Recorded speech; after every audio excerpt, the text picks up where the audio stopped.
नमस्ते, मी रमेश मुकादम ग्रामोदय विचार माध्यमातून आज आखातातील युद्धाबद्दल बोलण्याचा प्रयत्न करणार. व्हिडिओ आवडला तर लाईक करा, सबस्क्राईब करा आणि फॉरवर्ड करा. आखातामध्ये गेल्या 30 दिवसापासून युद्ध चालू आहे आणि या युद्धामध्ये अमेरिका विरुद्ध इस्रायल, अमेरिका विरुद्ध इराण, अमेरिका आणि इस्रायल विरुद्ध इराण असं युद्ध जे 30 दिवस चाललेलं आहे. आणि त्या युद्धामध्ये इराणची सरशी होताना दिसत आहे. कारण इराणनं अमेरिकेच्या मध्यपूर्व भागेमध्ये असलेली जे काही लष्करी तळं आहे अमेरिकेची, ती संपूर्ण उद्ध्वस्त केलेली आहे. अमेरिकेच्या आरमाराला मोठी क्षती निर्माण केलेली आहे. तसेच इस्रायलवर बंबारी करून इस्रायलमध्ये अहंकार निर्माण केलेला आहे. इस्रायल सेनामध्ये देखील दोन भाग होत आलेले आहेत, त्यांच्यामध्ये वाद चालू आहे. आणि अमेरिकेच्या विरोधात, ट्रम्पच्या विरोधात अमेरिकेमध्ये देखील वाद निर्माण झालेला आहे. एकूण 30 दिवसाच्या ह्या लढाईमध्ये अमेरिका आणि इस्रायलला असं वाटत होतं की आपण 4 ते 5 दिवसात इराणचा खात्मा करू. इराणच्या मुख्य नेत्यांना मारल्यानंतर इराणमध्ये बंडखोरी होईल आणि इराण सहज आपली हार मानेल. पण असं काही झालेलं नाही. अमेरिका आणि इस्रायल यांनी केलेल्या संयुक्त लष्करी कारवाईमुळे इराणचे खोमोनी जे राष्ट्रप्रमुख आणि धर्मगुरू होते, त्याचबरोबर त्यांचे काही मंत्रिमंडळाची लोक याचा खात्मा झाला. परंतु त्यामुळं इराणी जनता ही पेटून उठलेली आहे आणि इराणच्या अस्मितेवर कुठेतरी अमेरिका आणि इस्रायल यांनी मोठा आघात निर्माण केलेला आहे आणि हे युद्ध शेवटच्या क्षणापर्यंत लढायचं असं इराणने ठरवलं. आणि त्या दृष्टीने इराणची जनता ही पेटून उठलेली आहे. इराणीचे सैन्य, इराणी गार्ड हे आपलं तन मन आणि धन देऊन लढत आहेत आणि काही झालं तरी अमेरिका आणि इस्रायलची दादागिरी चालू द्यायची नाही, ही भूमिका त्यांनी घेतलेली आहे. आणि इराणचे तंत्रज्ञान जे त्यांनी गेल्या 40 ते 45 वर्षापासून तयार केलेलं आहे आणि ते तंत्रज्ञान अमेरिका आणि इस्रायलच्या तंत्रज्ञानाला काढून टाकलेलं आहे त्यांनी.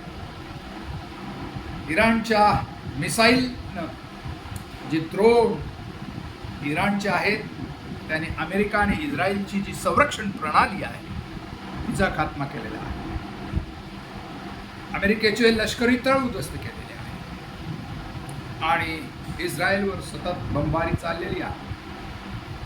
आणि 5 दिवस अमेरिकेने युद्धबंदी केली आणि आम्ही 5 दिवसात जर इराण आम्हाला बदला नाही तर आम्ही मरीन कमांडो पाठवू, हार्मुझ काडी ताब्यात घेऊ असं अमेरिकेने सांगितलं.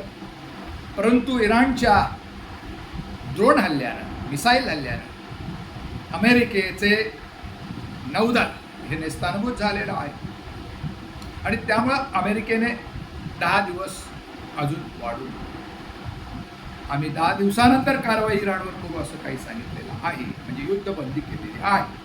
त्यावर इराणचं म्हणणं आहे आम्ही युद्धबंदी वगैरे मानत नाही, अमेरिकेचा पराभव झालेला आहे. ट्रम्प प्रशासन हे इस्रायलच्या सांगण्यामुळे हे युद्धामध्ये पडलेलं आहे अशी भावना अमेरिकेमध्ये झाली आहे. अमेरिकेचे सैन्य मरू लागलेले आहे आणि त्यामुळे अमेरिकेमध्ये नाराजी आहे. आर्थिक फटका हा अमेरिकेला बसू पाहत आहे. हुर्मुझ खाडी जी इराणनं बंदी केल्यामुळे संपूर्ण जगामध्ये तेलाचा तुटवडा निर्माण झालेला आहे. तेलाची किंमत जे कच्चा तेल $110 $110 असं झालेलं आहे आणि सर्वत्र तेलाची किल्लत आलेली आहे. त्यामुळे वेगवेगळ्या देशामध्ये तेलासाठी लोक रांगा लावून बसलेले आहेत. लोक नाराज आहेत. अमेरिकेची अर्थव्यवस्था रसातळाला चाललेली आहे आणि इराणला एक ध्येय आहे आपल्या देशासाठी लढायचं, देश वाचवायचं. परंतु अमेरिकेपुढे असं कुठलंच ध्येय नाही. त्यामुळं अमेरिकन सैन्य याचा मनोबल खच्चीकरण झालेला आहे.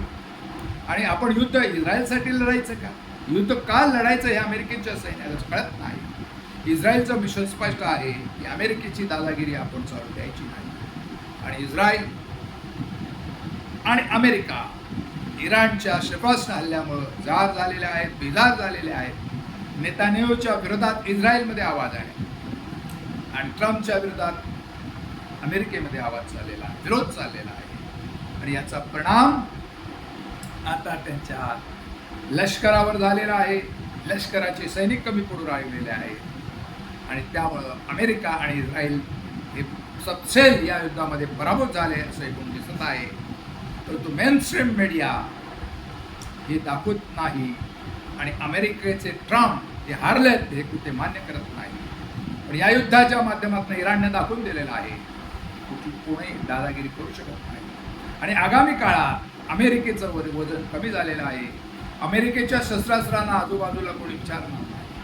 अमेरिकेच्या बाजूला नाटो राष्ट्र देखील आलेले नाही. परंतु इराणच्या बाजूला रशिया आणि चीन भक्कमपणे उभं राहिला. आज इराणचा विजय होत आहे आणि इराणच्या या विजयाचा नवीन पाठ मध्यपूर्वेमध्ये उगवेल असं एक चित्र आहे आणि त्याचा फटका आता भांडवलशाही लोकशाहीला बसणार आहे. भांडवलदार लोकशाही जे टिकवत आहे, जे राज्यकर्ते आहे, त्या भांडवलशाही लोकशाहीमध्ये ज्याप्रमाणे दादागिरी चालू होती आणि जनतेचं दमन चाललेलं होतं आणि ते कुठेतरी दमन आता रोखलं जाईल अशी अपेक्षा आहे. या संदर्भात आपलं म्हणणं काय कमेंट्स करा आणि माझा व्हिडिओ आवडला तर लाईक करा, सबस्क्राईब करा आणि फॉरवर्ड करा. जय हिंद, जय महाराष्ट्र, जय भारत.